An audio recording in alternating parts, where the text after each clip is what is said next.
ഒന്നും കിട്ടിയിട്ടില്ല. പക്ഷെ നീ പറഞ്ഞ വാക്ക് കേട്ടിട്ട് ആ അനുഗ്രഹത്തിൽ വല ഇറക്കിയപ്പോൾ എഴുതിയിരിക്കുന്നത് 6 മത്സ്യത്തെ കിട്ടിയെന്നല്ല, എഴുതിയിരിക്കുന്ന വാക്കുറക്കെ വായിച്ചേ, വളരെയേറെ മത്സ്യങ്ങളെ അവർക്ക് കിട്ടി. അവരുടെ ആ വല മുഴുവൻ, ഒരിക്കലും വിചാരിച്ചില്ല ഈ വല ഇങ്ങനെ നിറയൂന്ന്. നിങ്ങൾ ചിലപ്പോൾ പ്രാർത്ഥിക്കുമ്പോൾ ചിന്തിക്കും, ഇതൊക്കെ നടക്കുവോ, ഇതൊക്കെ ശരിയാകുവോ?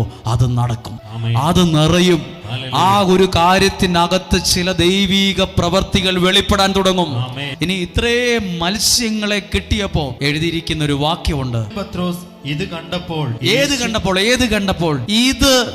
കണ്ടപ്പോൾ എന്തുവാ പുള്ളി കണ്ടത്? ഇന്നലെ കുറച്ച് മണിക്കൂറുകൾക്ക് മുമ്പ് ആ വള്ളത്തിനകത്ത് ഒരു പൊടിമീൻ പോലും ഇല്ലായിരുന്നു, വെറും ശൂന്യമായ വലയായിരുന്നു. ഇത് കണ്ടപ്പോൾ എന്ന് പറഞ്ഞാൽ ഇപ്പോൾ ദൈവാനുഗ്രഹം വന്നപ്പോൾ ആ വള്ളം മുഴുവൻ നിറഞ്ഞു നിൽക്കുവാണ്. ഇത് കണ്ടപ്പോൾ ഇതെന്റെ ഭാഗ്യമാണ്, ഞാൻ എന്റെ കഴിവാണെന്നല്ല ഇദ്ദേഹം പറഞ്ഞത്. ഇത് കണ്ടപ്പോൾ യേശുവിന്റെ കാൽക്കൽ വീണ്